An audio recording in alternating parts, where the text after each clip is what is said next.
Zero fill versus random fill.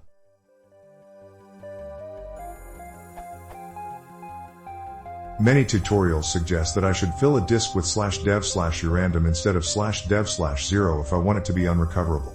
But I don't quite get it. How can a disk still be recoverable after being zero filled? And is this just very specialized people, read government agencies, who can recover a zero filled disk, or something your average geek can do? P.S. I'm not that worried about my data. I sell used computers from time to time, and I'd rather the average Joe buyers won't recover anything funny from them.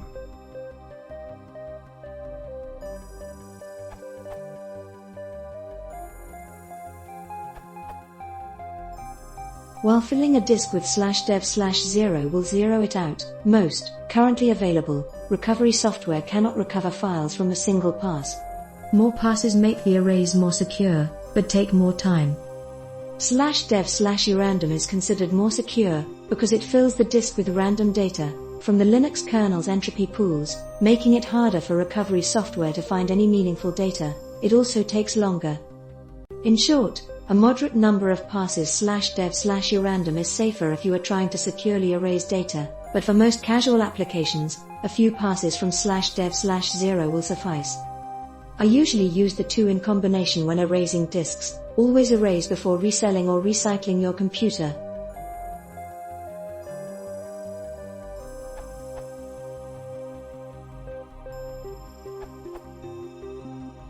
Many tutorials suggest that I should fill a disk with /dev/urandom instead of /dev/0 if I want it to be unrecoverable.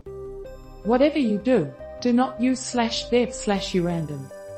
On my i7 3770, /dev/urandom produces an astonishing 1 GB of pseudo-randomly generated data per minute.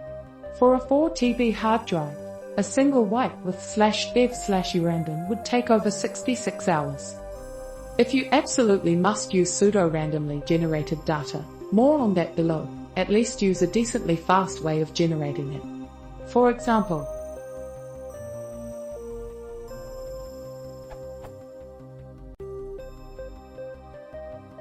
prints an infinite stream of bytes.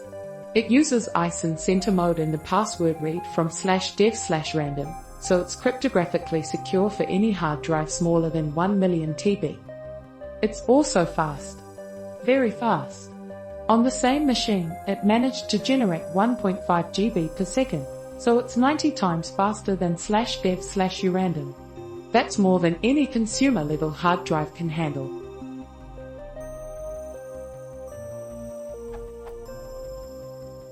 I guess this just very specialized people, read government agencies, who can recover a zero-filled disk, or something your average geek can do. In overwriting hard drive data, the Great Wiping Controversy, the authors conclude that overwriting a pristine drive, only used for the test, once with non-random data lower the probability of recovering a single bit correctly to 92%. This means that a single byte, one ASCII character, can be recovered with only 51% probability, and there's no way of telling if the byte has been recovered correctly or not. In real-world scenarios, slightly used drive, the probability drops to 56% for a single bit and merely 9% for a single byte.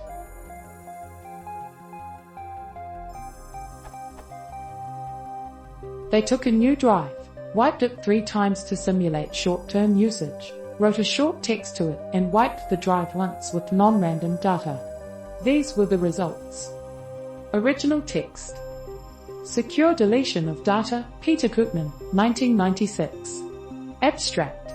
With the use of increasingly sophisticated encryption systems, an attacker, wishing to gain access to sensitive data, is forced to look elsewhere for information.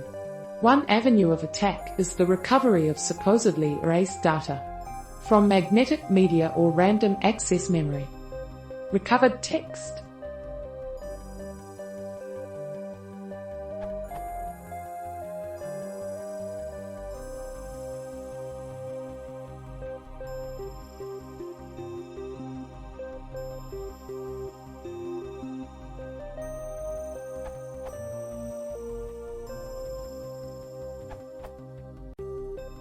At the microscopic level, a hard drive bit has neither 1 nor 0, but a magnetic charge. There is a threshold above which the charge is considered a 1. Likewise, the bit's geometric location is not precise, but falls within a given space.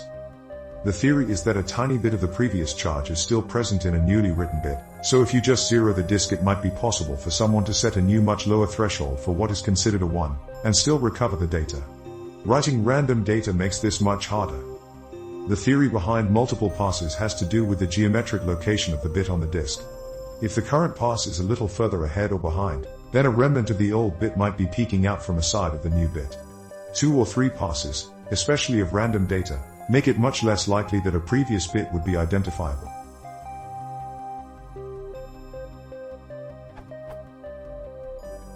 As others have already said, these fears are mostly overblown.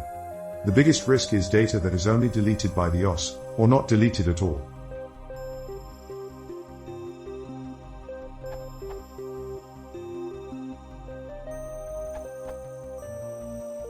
I can't point to any articles, but I've read several that indicated that in real life, outside of black helicopter establishments, the chance of recovering any amount of meaningful data after a single wipe with random data is vanishingly small.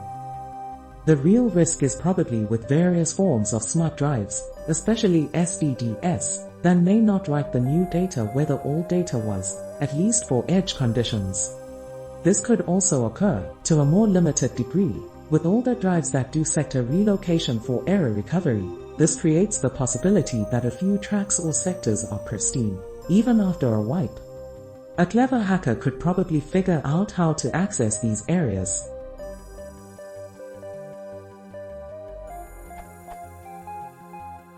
But, realistically speaking, this is not a big hazard if you're an ordinary Joe Smith selling to an ordinary Jack Jones. You have nothing of real value on the drives, and the buyer is unlikely to spend more than a few fruitless minutes trying to find stuff.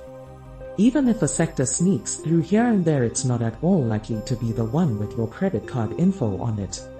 The bigger hazard, if you've got nuclear secrets on the drive and the buyer is a spy for the bad guys, then even a tiny risk of a tiny leak is too much.